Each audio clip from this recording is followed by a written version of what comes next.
Four former bank bosses in Iceland have been jailed for financial fraud. They were accused of hiding the fact a Qatari investor brought into the firm with money lent illegally by the bank itself. It went bust in 2008, helping to cripple Iceland's economy. Let's now cross live to RT's financial analyst Max Kaiser for more insight. Mr. Max Kaiser, welcome to RT. So what are the broader ramifications of this case?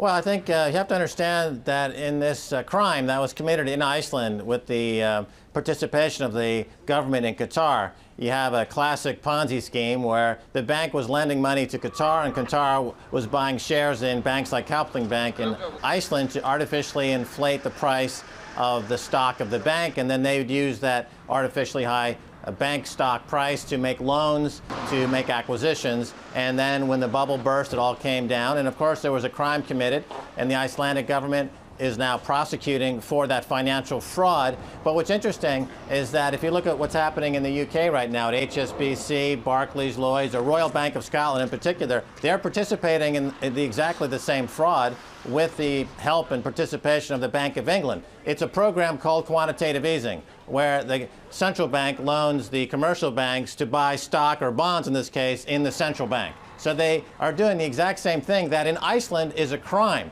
I think because Iceland, Russia, Iran, and China are all banking systems that are outside of the control of the Federal Reserve Bank in America or the Bank of England in the UK. They are free to prosecute financial crimes. We don't have that freedom in the UK because the bankers are protected by the Bank of International Settlements in Switzerland, the Federal Reserve in New York, who collude on a global basis to line the pockets of the criminals, in this case, the bankers in the UK and America. And of course, the economies are suffering catastrophically as a result of this. Poverty is on the rise, and living standards in the UK are crashing worse than they have ever crashed going back to Victorian times. Any chance other high-flying financial scammers will now find themselves in the dock on similar charges then? Well, like I was alluding to there a moment ago, the banking zones outside of Russia, Iran, China, and Iceland are all pretty much controlled by what's called or known as the Rothschild influence. The Rothschilds, of course, and their family really owns the central banks in America and the Bank of England. But China, Russia, Iran, and Iceland don't have to answer to the Rothschilds, so they're free to prosecute what I call these financial terrorists.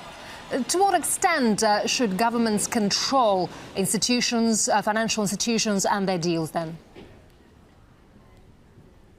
Well, governments are completely co-opted by the bankers. So the UK government, for example, has been co-opted by Barclays, and Royal Bank of Scotland in particular was just caught targeting small businesses for death, where they were setting small businesses up to fail so that one of their affiliates could swoop in and buy assets for pennies on the dollar. So RBS is acting as what I call a financial terrorist with the full cooperation of David Cameron, George Osborne, and Mark Carney, the head of the Bank of England. So they are fully engaged in the confiscation of wealth using what I call financial apartheid and other tricks to essentially steal wealth from the vast majority for the benefit of a very few on the inside, a coterie of bankers who work globally, but not in Iceland. Iceland had the courage to do what we've seen in some other territories by prosecuting bankers.